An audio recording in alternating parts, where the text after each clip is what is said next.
In his opening statement, Lieutenant Colonel Vindman thanked his father for leaving the Soviet Union 40 years ago and bringing their family to America. He later drew a round of applause when he explained why he wasn't afraid to testify.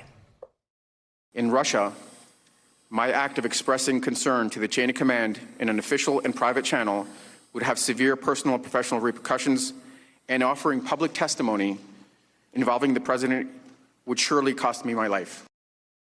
Dad, I'm sitting here today in the U.S. Capitol talking to our elected professionals is proof that you made the right decision 40 years ago to leave the Soviet Union and come here to the United States of America in search of a better life for our family. Do not worry. I will be fine for telling the truth. You realize when you came forward out of sense of duty that you were putting yourself in direct opposition to the most powerful person in the world. Do you realize that, sir? I knew I was assuming a lot of risk. And I'm struck by that word, don't worry, that phrase, do not worry, you address to your dad. Why do you have confidence that you can do that and tell your dad not to worry? Congressman, because this is America. This is the country I've served and defended, that all of my brothers have served, and here, right matters. Thank you, sir. Yield back. David Ignatius, This is America. Here, right matters. What an extraordinary statement from an immigrant who has served this country proudly his entire life. Joe, that moment, here, right matters, spoken by Ukrainian American, came to this country at the age of 3. He and his 2 brothers serving in the military, serving in the United States, talking about his father's confidence that if you tell the truth in America, you'll be fine because, and again, let's repeat the words, here, right matters. I think that was a moment that ought to connect with people around the country who were watching this on television. The Republicans knew how damaging it was. They were attacking him much of the rest of the day, attacking his credibility, making fun of him for wearing his uniform and asking to be called lieutenant colonel. But I think for ordinary folks, you can't look at that and not understand that's what the country really is about. So I thought, in general, as Ben Wittes said, this was a day when pieces of the narrative about President Trump's misconduct came into sharper focus. We're now heading toward crucial testimony from Gordon Sondland, in which he is going to be asked about all the key conversations in which he was a participant. But I thought, point by point, this idea that President Trump demanded something of value from the new Ukrainian president, the new Ukrainian reform president that everybody believed in. Trump didn't care about that. He wanted the favor. He wanted the thing of value, which was help in his political campaign. I thought that came through again and again in yesterday's testimony and is going to be the focus as we go forward. So, John, how remarkable that an American hero mocked by Republicans. Fox News last night, primetime hosts mocking him, mocking that that a lieutenant colonel should be called lieutenant colonel. And I understand that if you are in a safe congressional district or if you're in a safe spot on Fox News, and you can say whatever you want to say, trashing American heroes, and you're not going to have any ramifications, that's one thing, but that has a ripple effect. Again, I'll just say their names again, to Cory Gardner. I'm going to say to Mitch McConnell, sitting at 18%, and right now a guy that's carrying around the label Moscow Mitch, to Susan Collins in Maine, to Tom Tillis in North Carolina.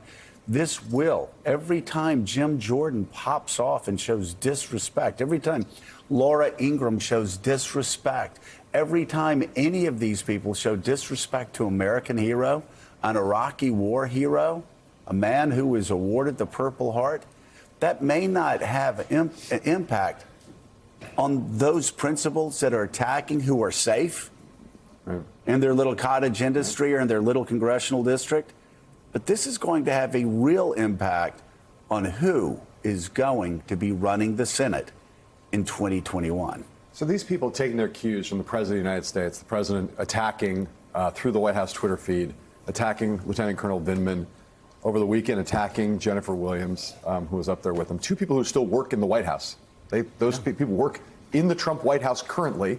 The president's attacking both of them as they demolish the Republican talking point that this is all secondhand. Right. These are two firsthand witnesses who were on the phone call, who heard the president say the things they heard the president say and found it unusual. I couldn't believe what I was hearing, inappropriate. They testified to all that yesterday. So the president now is attacking this American hero, a winner of the Purple Heart. And you see the Republicans in the committee room following his lead, questioning this person's patriotism, questioning his heroism, asking him why he wears the full dress uniform on public occasions. Did people ask Oliver North that? They did. Well, of course Yeah, they did. Republicans did?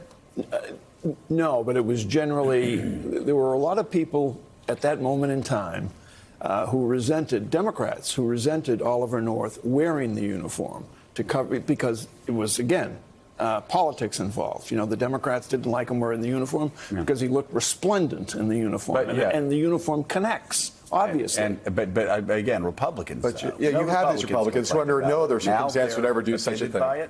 And they're attacking this guy. They're attacking him, suggesting again, Willie talked about it earlier, making accusations of dual loyalty. Some of the most appalling things yesterday coming out of the mouths of Republicans. Again, all taking Donald Trump's lead, just like those people on Fox News who you talked about, Joe. And you ask what the outcome, what the implications of that are for 2020. We've already seen them. What just happened in Louisiana? Yeah. Democratic governor reelected in Louisiana. What just happened in Kentucky? You can see these are. It's hard to sometimes to connect the dots, but the way you connect the dots is what you're seeing in Kentucky and Louisiana, and what you're going to see in some of these purple states and some of these red states in 2020 because of the fact that the president is leading these Republicans down a bad path where they're doing things that are clearly not in their political interest. Again, they will pay a price. I got to say, still, again, Republicans need to understand there was a record landslide in 2018, the biggest vote total wipeout for Republicans in the history of our republic. That's what they get for following Donald Trump. And on a smaller level, Virginia, a complete Republican meltdown there. They were in complete control of the legislature when Donald Trump was elected. They are lost in the minority for good now because of Donald Trump. All true. And there's one added factor that people ought to think about today. Yesterday, we saw Lieutenant Colonel Vindman. We've seen the clips. John spoke to it. You've spoken to it.